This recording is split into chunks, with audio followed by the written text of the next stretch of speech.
I think it was always likely, perhaps, rather than inevitable. So again, we tend to take it for granted that the empire is going to survive and prosper and not fragment. Because you do have, I mean, the old idea is that you have a 12-month political cycle. So every year you elect your new consuls, you have two of them, so they balance each other out.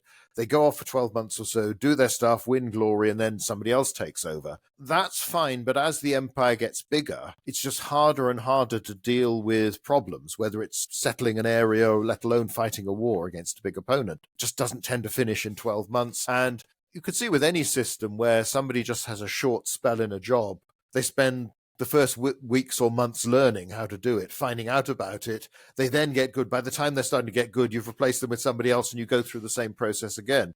I remember talking to a chap who'd been a commander in the Fleet Auxiliary, which is sort of supports the Royal Navy. Now, they stay on the same ship for years and years and tend to be experienced, the ship's captains, whereas the Royal Navy changed every time. So he'd repeatedly done an exercise in Norway where they landed the Royal Marines and others in extreme conditions in the Arctic. And he said every year at the end of the exercise, you'd have the same debriefing because everybody had made exactly the same mistakes because it was a new batch of people. And he just, you just sort of sat there listening to that. But again, it's human nature. So there is a problem. That limited term, particularly when it's all based around just 1 year, it's very hard to deal with things. So that meant that the rise of Marius, Sulla, people like that, Pompey, Caesar, and other, someone you could send off, give responsibility. There's a sense with when the people vote Pompey, these big commands, they just want the whole problem dealt with, whether it's piracy in the Mediterranean, whether it's Mithridates of Pontus, give somebody power, give somebody you trust, who's good, and say, go off, do this for us. So I think it's inclining that way, but it didn't need to have been as successful as people like Augustus could make it, because Augustus, he creates that system of stability. He gets people in Italy, gets the Senate to accept this,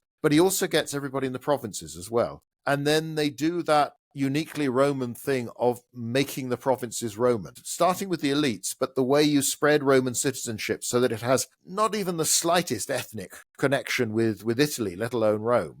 But you're a Roman. Legally, you've got that status. And if you've got enough money, if you've got the right connections, you can have a political career. So Julius Caesar introduces a few Gauls to the Senate. More will come. You'll end up with emperors like Trajan and Hadrian from Spain, Septimius Severus from North Africa, and they're Roman. Nobody's that bothered about where they've actually grown up because they're a Roman senator just like anybody else. So it didn't have to be as successful as that. And some of those things are the reason why it lasts so long and has such a deep impact on subsequent culture.